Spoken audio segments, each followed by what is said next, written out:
Hello students, welcome to your Urdu class 8 where let us begin studying. हमारा जो chapter है वो है लेसन 2 और चैप्टर का जो नेम है हज़रत आदम और हवा।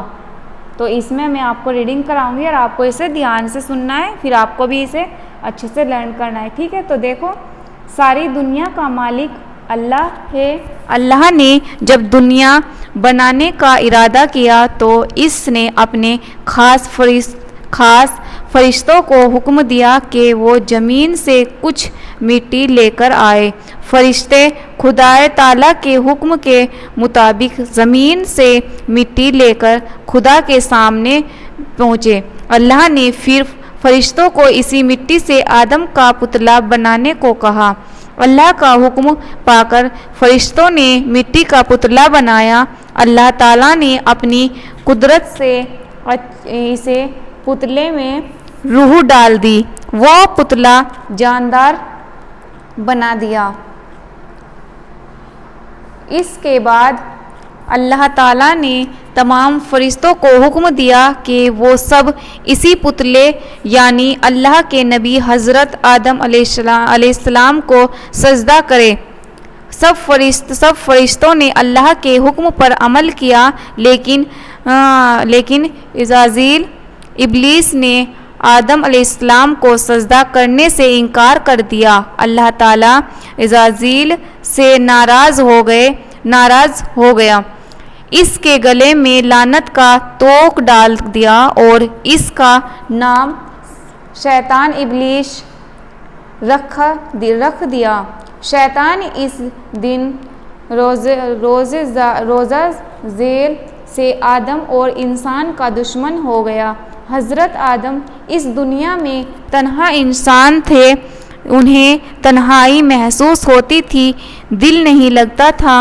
इसलिए हज़रत आदम अलैहिस्सलाम का दिल लगाने के लिए, उनकी तन्हाई दूर करने के लिए अल्लाह ताला ने अपनी कुदरत से और आदम की पसली से एक औरत को बनाया और उसका नाम हव्वा रखा। हव्वा को अल्लाह ने आदम अलैहिस्सलाम की बीवी बना दिया। अब हज़रत आदम की तन्हाई दूर हो गई। दोनों आदम और हव्वा जन्नत में हंसी खुशी रहने लगे। वो जन्नत के मेवे और फल खाते थे। उन्हें जन्नत में हर तरह का आराम व सुकून दिया गया था। जन्नत में एक दरख्त था।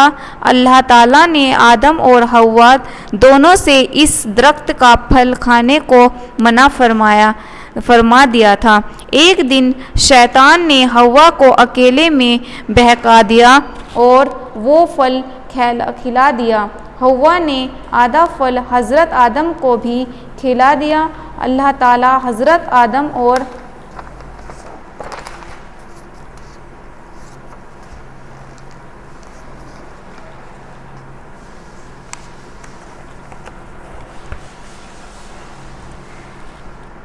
हव्वा से फल खाने की वजह से नाराज़ हो गया। इन दोनों को अल्लाह ने जन्नत से निकाल दिया और फरिश्तों को हुक्म फरमाया कि उन दोनों को ज़मीन पर छोड़ आओ। फरिश्तों ने दोनों को ज़मीन पर अलग अलग मकामात पर छोड़ दिया। आदम और हव्वा बरसों तक जंगलों में इधर उधर भटकते फिरे और रो कर अल्लाह ताला से दुआएं मांगते रहे, माफ़ी तलब करते रहे। आखिरकार एक दिन खुदाए ताला का दरियाए रहमत जोश में आया और दोनों की खता माफ़ कर दी। फिर उन दोनों को एक दूसरे से मिला दिया। दोनों खुशी खुशी दुनिया में रहने लगे। इनके बहुत सी औलादे, बेटा और बेटियां दोनों पैदा हुए, जिनसे दुनिया में आदम की नस्ल बढ़ती चली गई। अल्लाह ताला ने आदम अलैहिस्सलाम की नस्ल को नसीहत देने, बुराइयों से दूर रखने और अच्छे काम करने, नेक रास्ते पर चलने की तालीम देने के लिए नबियों को भेजा।